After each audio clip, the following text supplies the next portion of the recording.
Good morning, Burning Man. We are so grateful you decided to spend your morning with us. Happy Tuesday to you. Today, here at the Camp Mystic Visionary Speaker Series, we are talking about mental models and accelerated learning and the brain. And so to start things off today, we have a really wonderful expert on eyesight, and she's going to talk about some ways you can improve your eyesight and how eyesight is important to brain health. And so with healthy eyes, we can not only take in more information like reading, but we also have a better sense of our environment. We can explore more things and do more things. And the more novel experiences we expose ourselves to, the better our learning, and the more we can see and do, and the healthier our brains. So I know, let me Hello. Here. Hello. Hello. There you so are.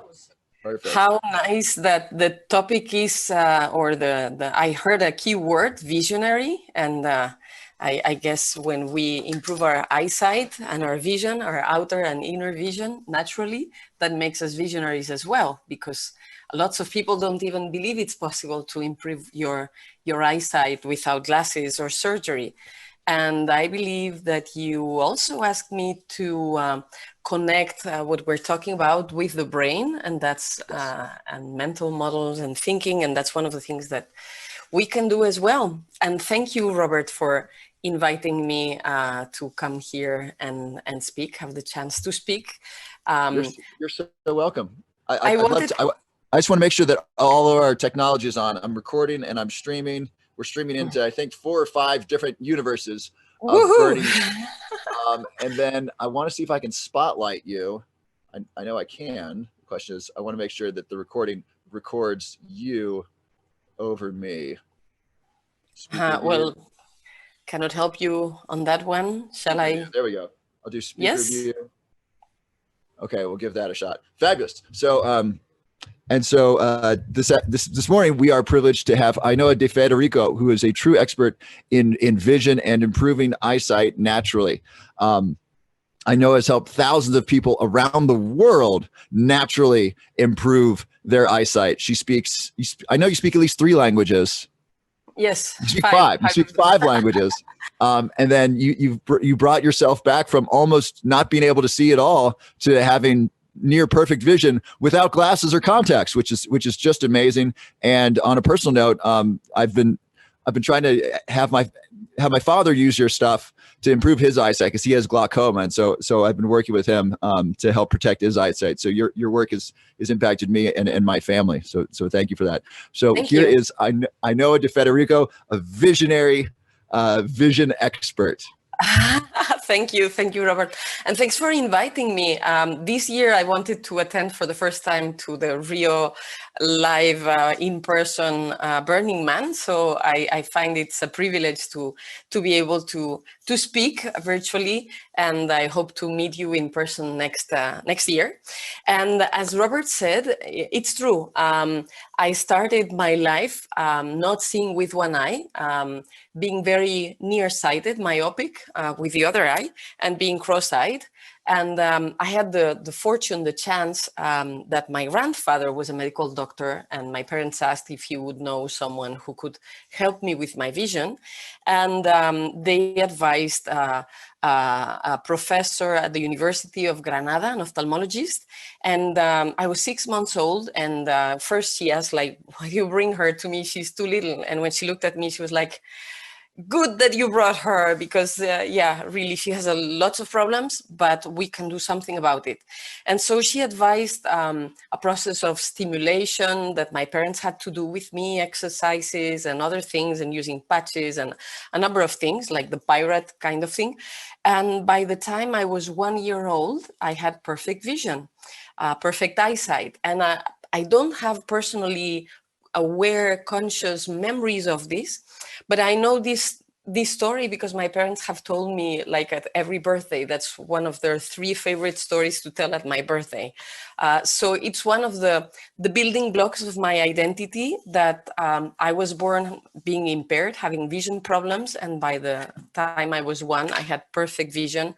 And we had done it naturally, without glasses, without surgeries, just, with inner resources and outer stimulation. And then one day I was living in France, studying there. I'm Spanish, if you didn't hear my accent. And I went to France to study. And I was 23, I was studying. And one day I woke up and I was seeing double and extremely blurry. And I panicked. I was very afraid. I didn't recognize myself. I picked up the phone. I called my mother. She was like 1,000 kilometers away in another country. And she panicked even more than me, like saying, don't call me to say me this. I cannot do anything for you. Call an ophthalmologist, call an optician. And I was like, yeah, right. That's a good idea.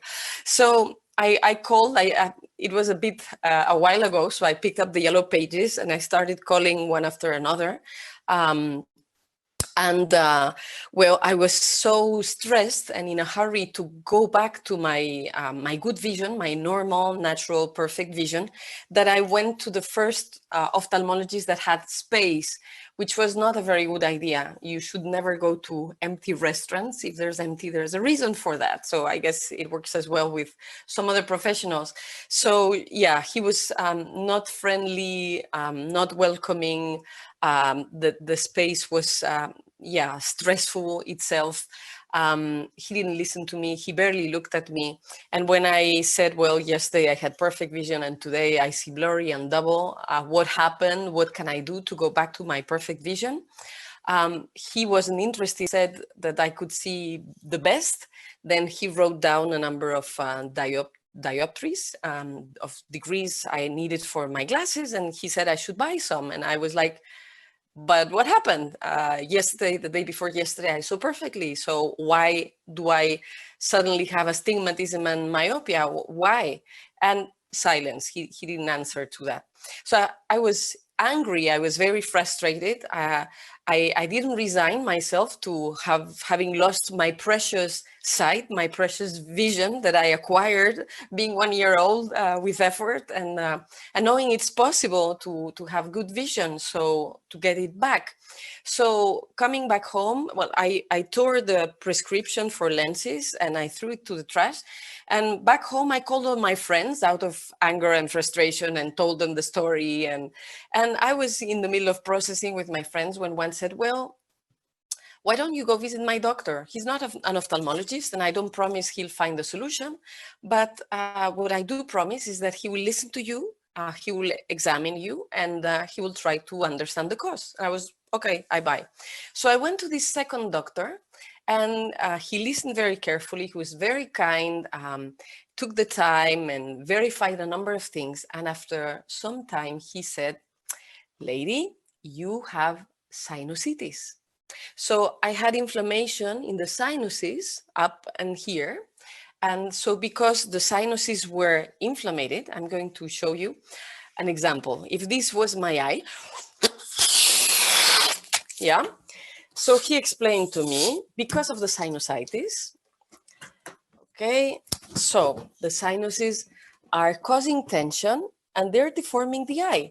They're making the eye longer and weird. And so that's causing an error of refraction. And I was like, okay, that makes sense. I understand now why 2 days ago I saw perfect, but today I see blurry. And so I asked, what's the solution then? And well, for the sinusitis, it was taking antibiotics for 7 days. So I did. And by the end of the week, I was back to once more to perfect vision. And well, I was so happy to get back to my identity of someone who sees perfectly clear. And I remember having thought, if I had listened to the first person, being in panic, afraid, and in a hurry to go back to my normal sight, and I had worn glasses immediately, maybe I would have spent the rest of my life wearing glasses because the eyes adapt to the glasses. And I also remember having thought at the time, how many people may be out there that, for some reason, they had some tension of any kind in their eyes or around, and they went in panic to a doctor and they gave them glasses, and now they're wearing them for the rest of their life without need. Okay, so, but I went on with my life, doing what I was doing, studying what I was studying, and not caring much about that.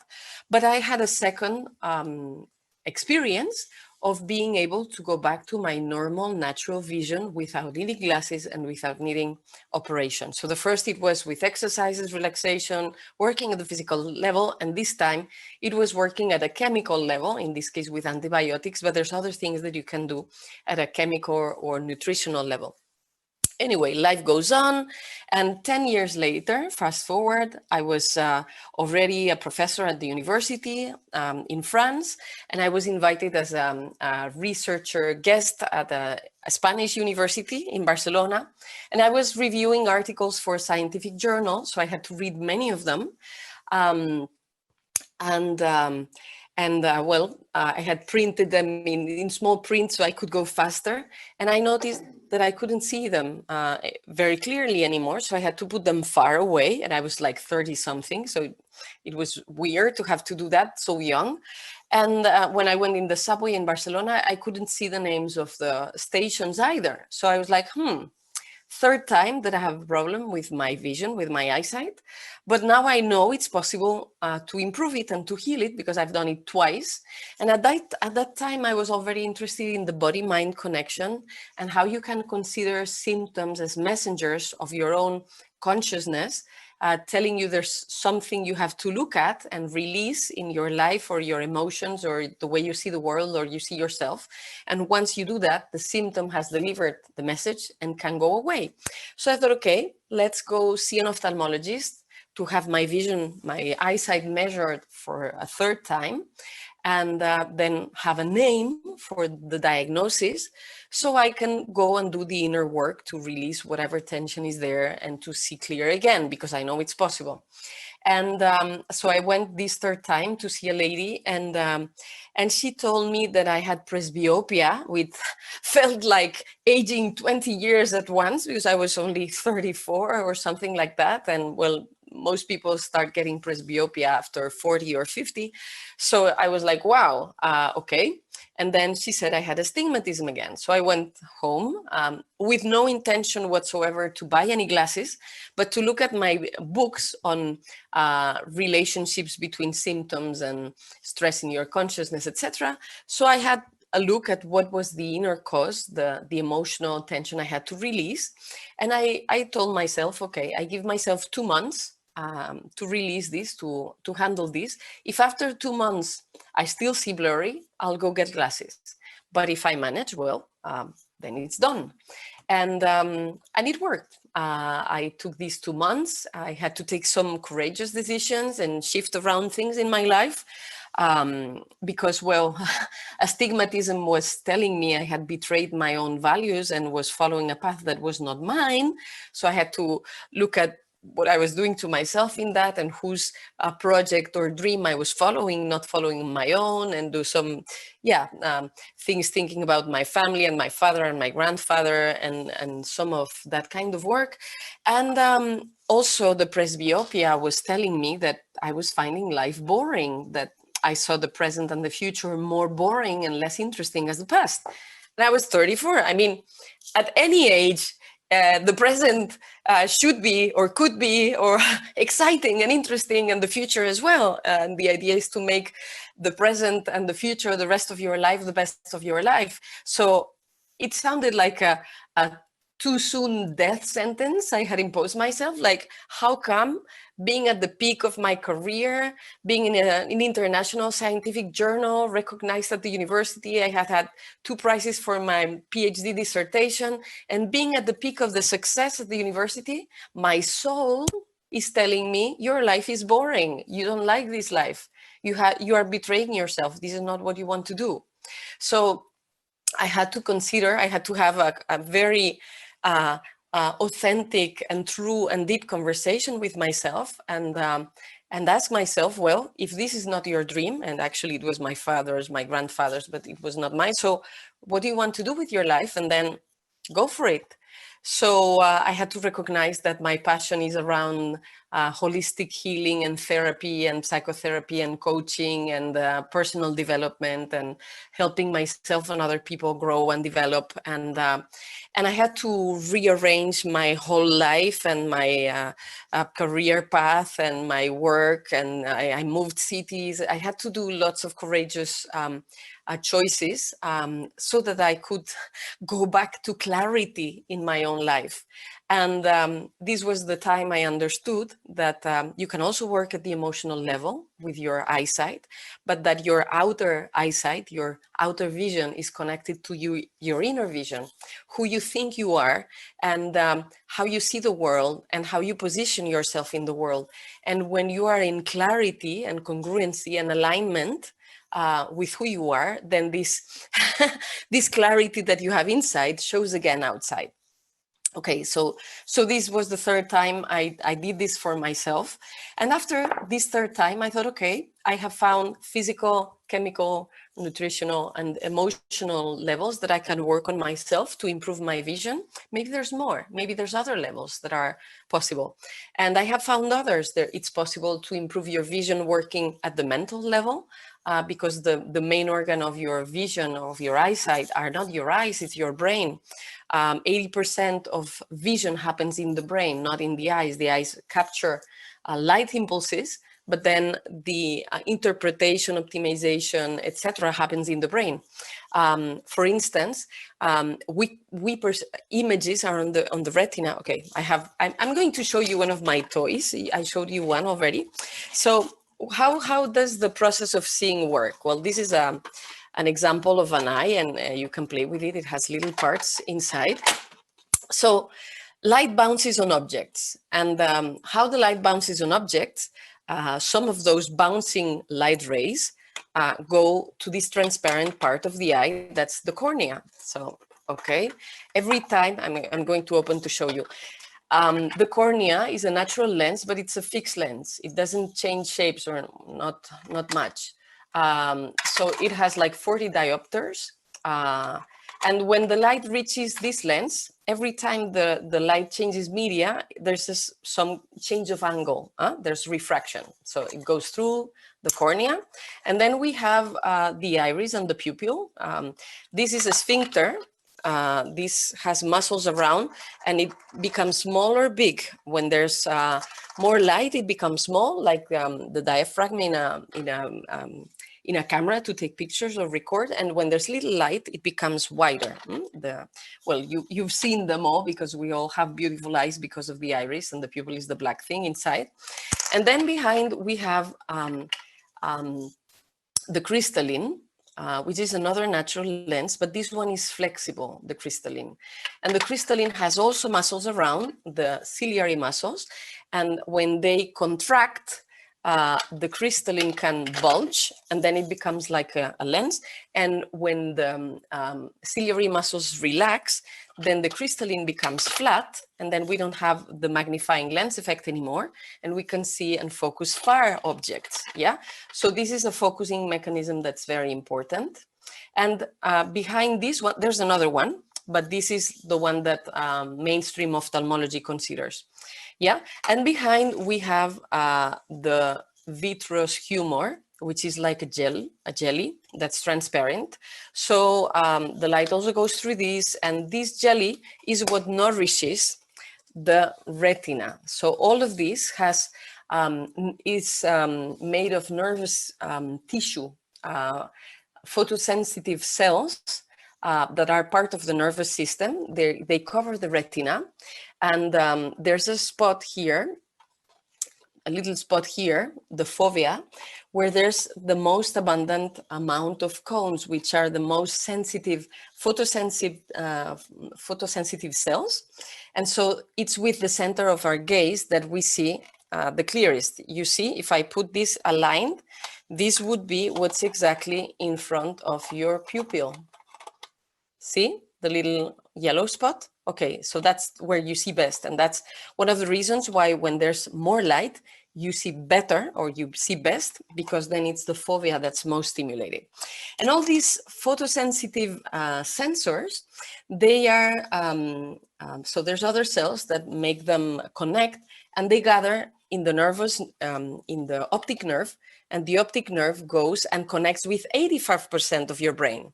So the way you see the world has more to do with your beliefs and how you feel and what you've learned and your memory and your imagination than with what's happened with your eye, because it's 85% of your brain that's connected to your eye.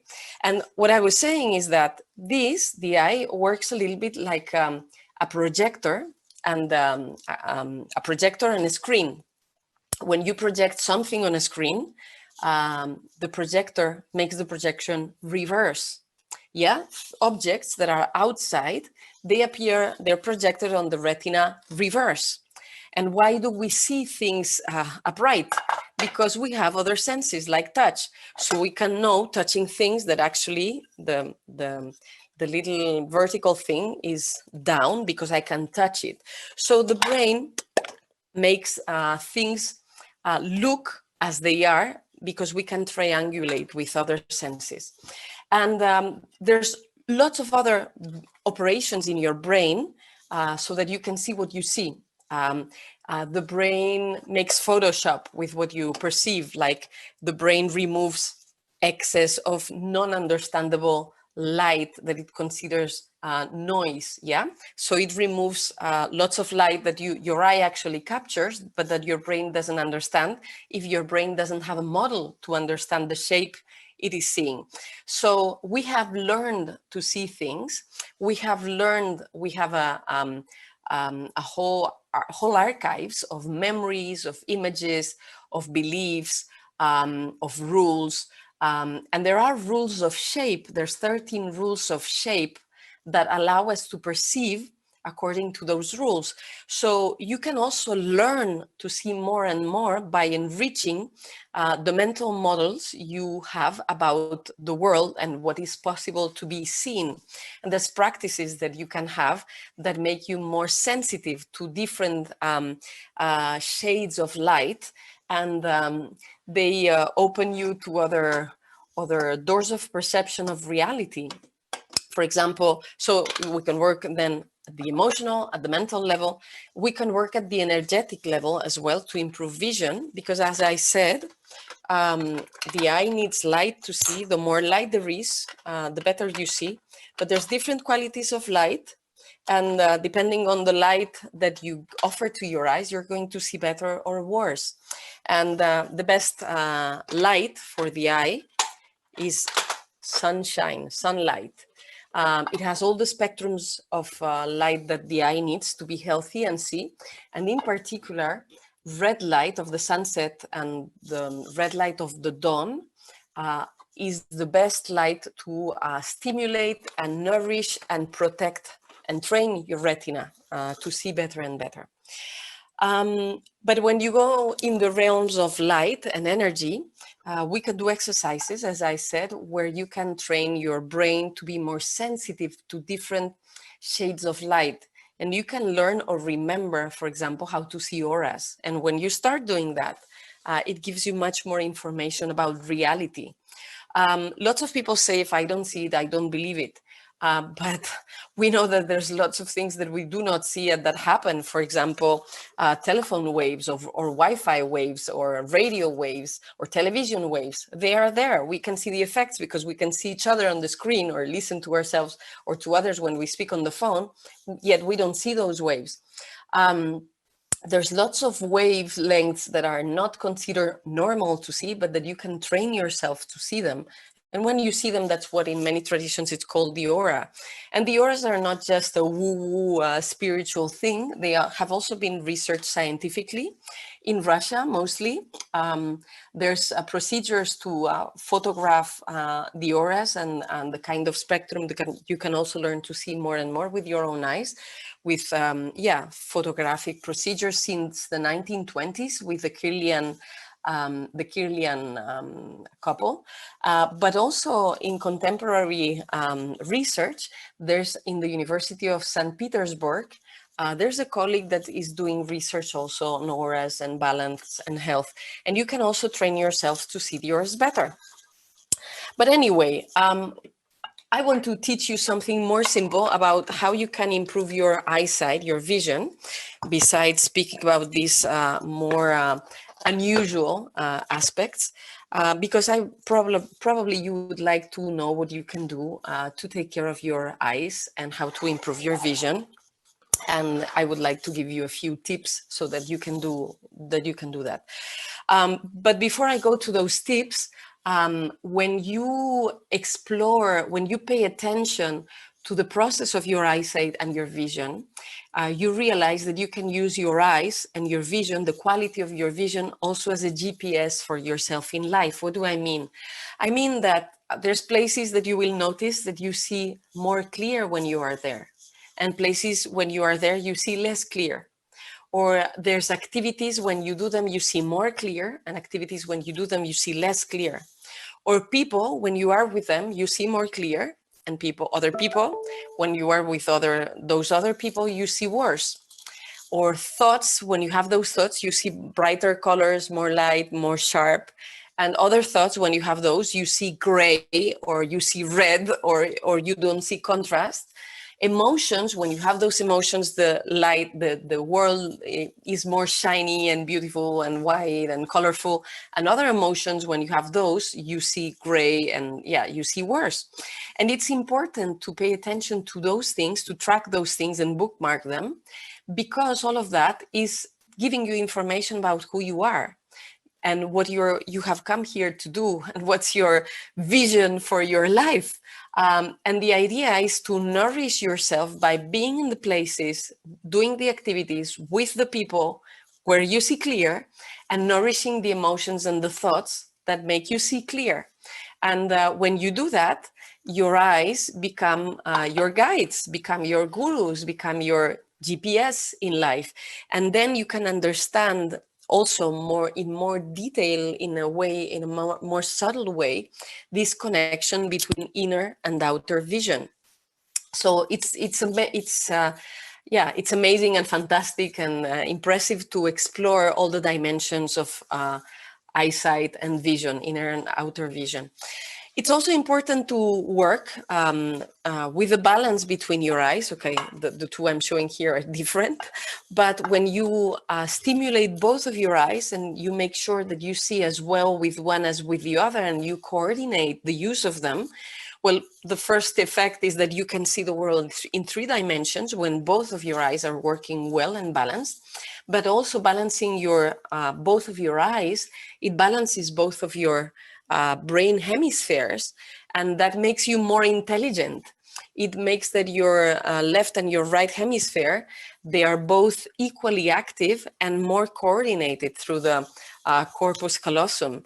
So you know that you have one hemisphere that has more rational, analytic, cause effect, before, now, after kind of thinking, and the other hemisphere that has more of synchronicity, intuition, imagination, causality, kind of thinking. And both of those are different kinds of intelligence, and they're both useful in life. And the idea is not to throw away half your intelligence to just rely on the other one, or walk with one leg and not with the other one, or see with one eye and not with the other one, or hear with one ear but not with the other, or use one hand and not the other. The idea is that you have all of these resources and you can maximize and optimize for the use and the stimulation and the combination of all of those forms of intelligence. And then you have a more balanced view also of life. And when you stimulate both of your eyes and you make them work more coordinated, both of your hemispheres are more stimulated and more coordinated as well. Both of your sides of your body do that as well. So you have a better posture, a better balance, and also your personality polarities also balance, like the male, female, yin yang way of being, they tend to be more and more balanced. So these are different levels with which you can improve your vision. You can also work with habits, because looking poorly, using your eyes in a poor way, takes as much time as looking properly and keeping good care of your eyes and improving your vision automatically day by day, doing things like blinking more often or looking at the far more often. There's simple things that are incorporated in the use of your eyes that can improve your vision. So we have talked quickly about several levels. You can improve your vision at the physical level with relaxation and exercises for the eyes. You can improve your vision at the chemical, nutritional level, learning how to eat better, to see better, and to detox, to see better. You can work at the emotional level, releasing the emotional strain and tension that's keeping you from seeing clearly. You can work at the mental level by training your brain to see more and more clearly. You can work with light and energy to accelerate the process of seeing better. You can work at the subtle level, opening more to different dimensions of what your perception can allow you with your vision, and opening more and more the doors of perception and seeing how there's a dance between reality and you, showing you clarity for you in your life. You can work with the balance between your right and left eye, and you can work with your habits. And when you do all of this, according to my experience, that's when you have the best chances to improve your vision naturally, without lenses, without surgery, and to have a wonderful vision for life. And now that I have explained this, I want to show you another of my friends, to show you a little bit more on how you can improve your vision. I'm going to show you two techniques, a technique of relaxation for the eyes, and I'm going to explain, you will test it another time, the instant focus technique. That one is amazing because in a very few short minutes, you can improve so much how sharp you can see and how you can read small print, and you can verify it. If you have a document with different sizes of letters, you can have a look and you will notice how you see better and better. So I was saying before that there's a second mechanism for focusing in the eyes. Yeah, when I showed you this model, I mentioned the crystallines. Yeah, this is a natural lens, and I said there's muscles around that allow it to either be flat and then you can focus far, or to bulge up, and then you have a magnifying glass effect and you can focus near. Yeah, and what happens with problems that most people have, like being short sighted or far-sighted? Well, what happens, that's what general ophthalmology says, is that when you have, so let's say if we compare the eye to a projector and the screen, and as I said, this crystalline, this one, would be the little wheel that you use on the projector so that the image appears more clear on the screen. Yeah, if you have had a projector in your hands, you know there's a little wheel, and when you move it around, then you can focus better on the screen. But what happens if the screen is too far of the projector or too near? Well, when the eye is too long or when the eye is too short, yeah, the projection of the image cannot happen in the retina. It cannot happen in the screen. And this is the reason why when we have eyes that are too long or too flat and things are falling apart around me, well, then we wear glasses, because there's another lens in front of our eye that has a corrective effect. And then the refraction, the focusing, happens on the retina, on the screen, and then the brain can interpret it. But there was a doctor in the 1920s, Dr. Bates, an ophthalmologist, an American ophthalmologist, discovered that there was another mechanism of focusing in the eye. Yeah? How did he discover that? Well, first he was a regular ophthalmologist, and one of the things he did was surgery for cataracts. Yeah, surgery for cataract is something that us humans know how to do since the 12th century, and Jewish and Arab doctors, even before the Renaissance, were able to perform this kind of operations. And what's a cataract operation? When you have the crystalline that for different reasons becomes opaque, and the light cannot go through, then they remove the crystalline And then you have an eye that is still transparent with all these transparent parts. So the light can go through and they can reach the retina, but it doesn't have anymore the little wheel to make the projection on the retina. And so people after surgery for cataracts, usually they need reading glasses or other glasses, yeah, so that they can focus near, because they don't have those mechanisms anymore with this one. But what this ophthalmologist, Dr. Bates, discovered was that people to whom he had retired the crystalline, and nowadays they put another fixed artificial lens, but at the time they didn't even do that, they could, some of them, not all, but some of them could nevertheless focus near and far. They could do both of those. And he was like, but I removed the crystalline. They shouldn't be able to do that. But they are able to do it. But they don't have the lens. They don't have the little wheel to the projector to make the image clear. So there must be another mechanism. What could it be? And so he looked at anatomy books. He looked at the anatomy of, well, we could look at the anatomy of books, of eyes. He was doing surgery, so anyway, he could see the eyes. And if you see the whole eye, you notice here, there's something here and something here and here, and also here. All these are insertion of muscles. The eye is surrounded by different groups of muscles. Yeah, if I show you this other dude here, you can see that there's the straight muscles here. Yeah, there's 4 of them. And there's the oblique muscles. I'm going to show you in another way with like to represent it. The oblique muscles are a pair of muscles that surrounds the eye. And the straight muscles, there's 4 of them, and they hold the eye in the socket. Yeah, and there are these around. Yeah, and ophthalmology up to then thought that these muscles serve to orient our gaze depending on what we want to look at, what we want to see. And what Bates thought was, what if these muscles that are 40 times stronger than necessary just to move the eye around like this, to look at things, what if they had a secondary function? What if these muscles had the ability to change the shape of the eye? That is, yeah, if the obliques are tense, the eyes become longer. And if the straight muscles, let me see, if the straight muscles are tense, then the eye becomes more flat.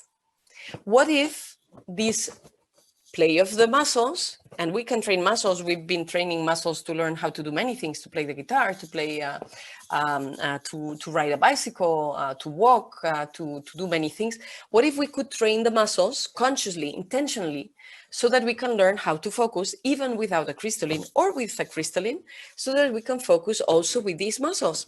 And if we compare this to the projector that we were saying, the functioning or the mechanism of these muscles is the equivalent to when you actually put the projector closer or further away to the screen. You can also improve the focusing of whatever presentation you are wanting to project on the screen. When you move the projector closer or further away, that improves or worsens the focusing. And then you can fine tune with a little wheel for the little small effect. So actually the work of the straight and the oblique muscles, has a stronger, rough, but stronger effect on focusing than the crystalline, than the little crystalline around here does. The crystalline also works, of course. But when you learn that there's this mechanism with the muscles around the eye that allow focusing, well, then we have another set of solutions to improve our vision, our eyesight. First, if this is a myopic eye, what could be causing the nearsightedness, the myopia? The oblique muscles being too tense. That's the hypothesis that Dr. Bates used. So when the oblique muscles are too straight, you have a too long myopic eye. What would be the solution then? Relax these muscles, and then the eye gets back to its normal shape. And when you have hypermetropia, so another kind of farsightedness, it's because the straight muscles are too tense, so they make the eye permanently too flat. So the focusing cannot happen well. Yeah, so what's the solution for hypermetropia? Yeah, that kind of farsightedness. Relaxing these muscles. And then what's the problem behind presbyopia? Well, behind presbyopia, there's another set of muscles that are too tense. The muscles around the crystalline, the ciliary muscles. You can also relax and train those.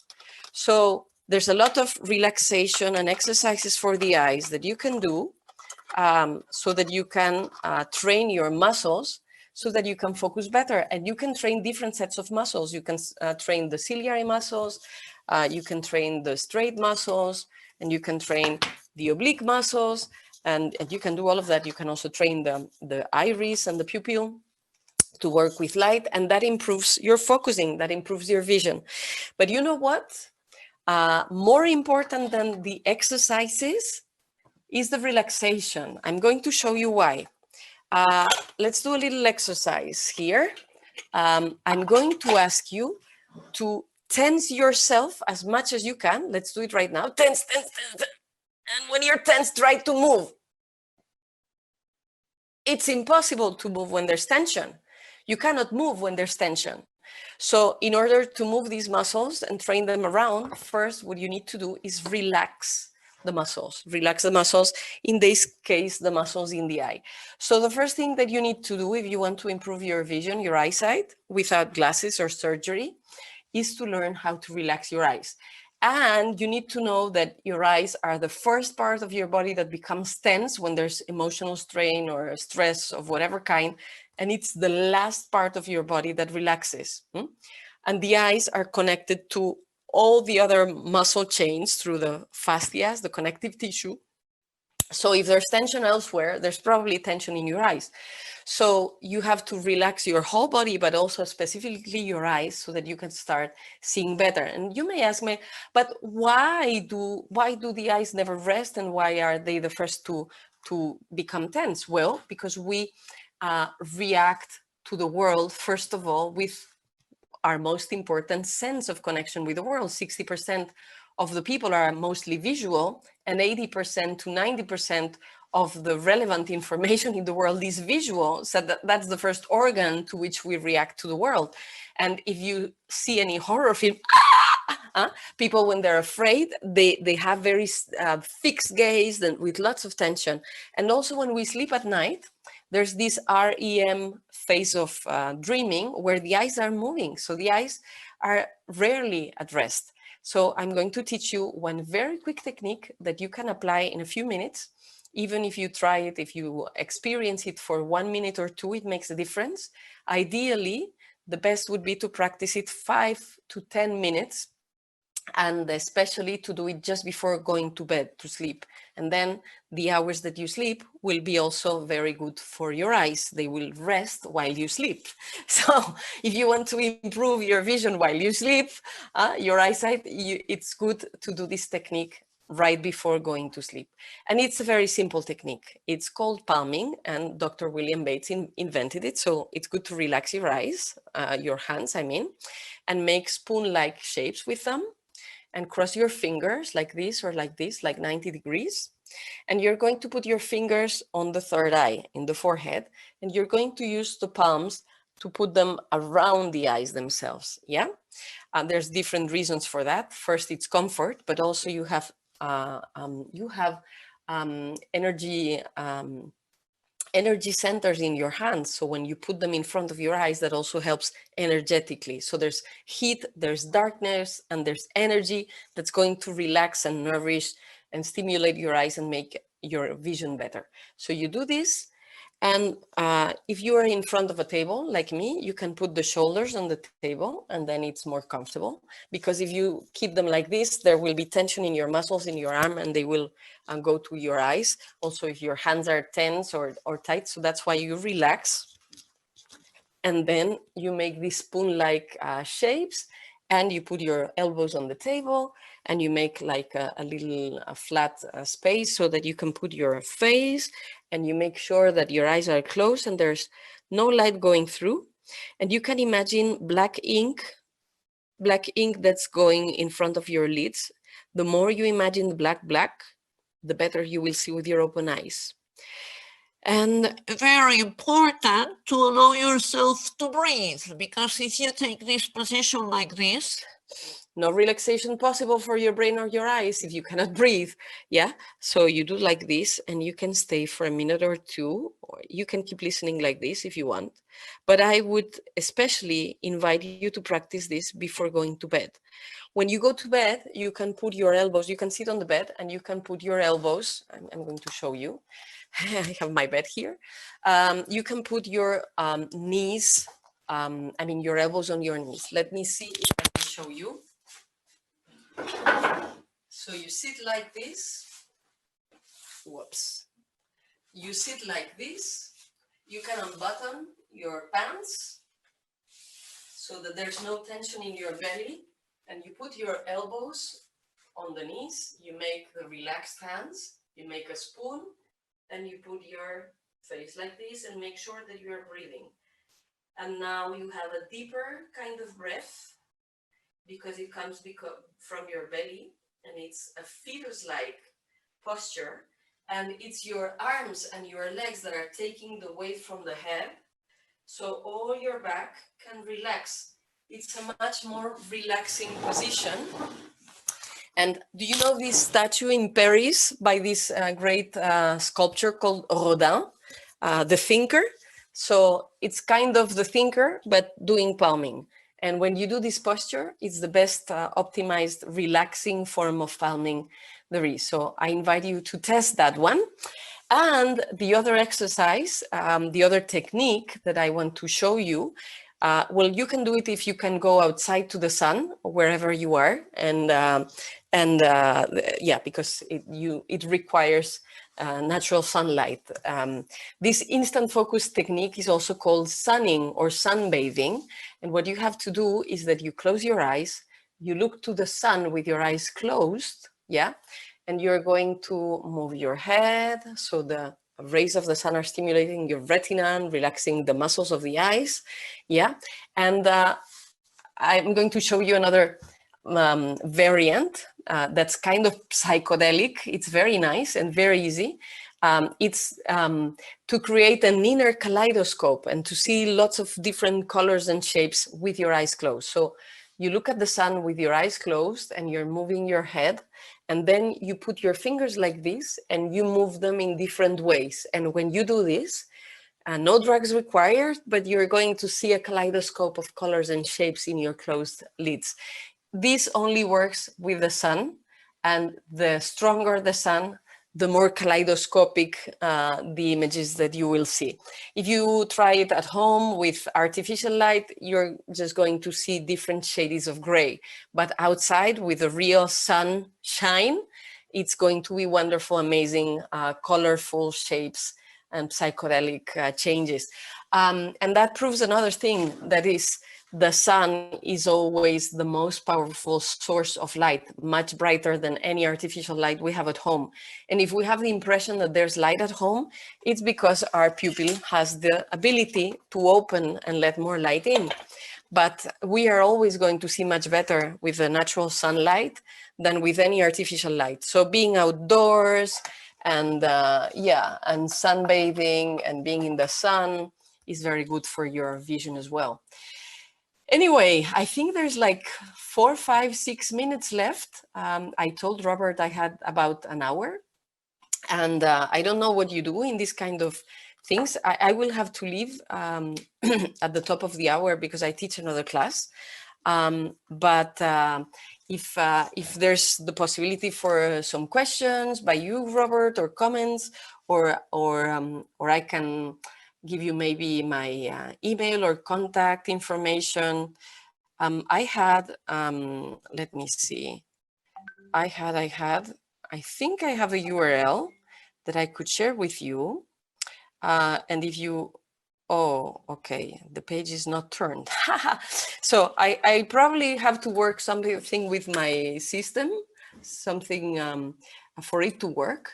But you could probably go to this URL, and if I manage to sort it out quickly, you can have a free book with several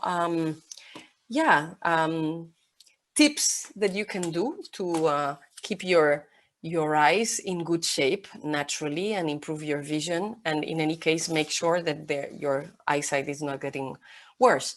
So I'm putting it on the chat, Robert, but probably I will have to plug something so it really works. And I'm leaving you also my website. It's in Spanish because I usually teach this in Spanish. I teach it at the university in France as well, in French. But online I teach it in Spanish so far. In English probably in a few months, but it's still working on it. And I'm going to leave you my email. Yeah, Robert, nice to see you back. I know that was such an amazing talk. Thank you so much for all the information that you shared. I loved how you linked it up as a mental model of how to, think more clear, not only see more clearly, but think more clearly, not just by exercising your eyes, but like reducing stress and incorporating both sides of the brain, both hemispheres of the brain. It's just brilliant. I really love how you put that together. Wonderful. I'm very happy to have fit the topic of the day, and I'm glad that you liked it, that you were interested. So yeah, if people are interested to know more about this, probably the best is to contact me through this email. You can visit my webpage. I'm going to read it. So it's volver a ver claro. Yeah, it means to see clear again in Spanish, yeah, probably not too long there will be an English version. I've been recording videos for that this past week, but for the moment this is what I have. So you can contact me there, and yeah, we'll do our best to give you more information. Fantastic. And you got a great ebook for people. Yes, I think the URL I found here, I'm not sure it's working, but send me an email and we'll work something out, and we'll send you the ebook with advice to take care of your eyes in a natural way, so that you can see better and better instead of worse and worse with time going by. Yeah, it's possible to see better and better. It's not genetically conditioned that after 40 you should see worse and worse, or that you should develop cataracts and glaucoma and macular degeneration and other things. If you know how to take care of your eyes properly, you can have very good sight and vision for life. Sight and vision for life. Yes, I love yes. it. And we want to be visionaries, don't we? Burning Man's Exactly. about being a visionary. It's about seeing the future before anybody else, and then bringing that future to life. So your eyes is a wonderful way to do that. And if you learn to also open up these other dimensions that I mentioned, they're good for your eyesight, and they're good for your inner and outer vision. Thank you, Robert. It was extremely exciting to do this talk. I think it's only the third time I find myself talking about this in English. So thank you very much for having this opportunity today, and all the best with everything else you're doing at Camp Mystic in Burning Man Virtual. Thank you so much. I hope you come and check out the virtual camp and look at some of the amazing art that our friend Eben has put together.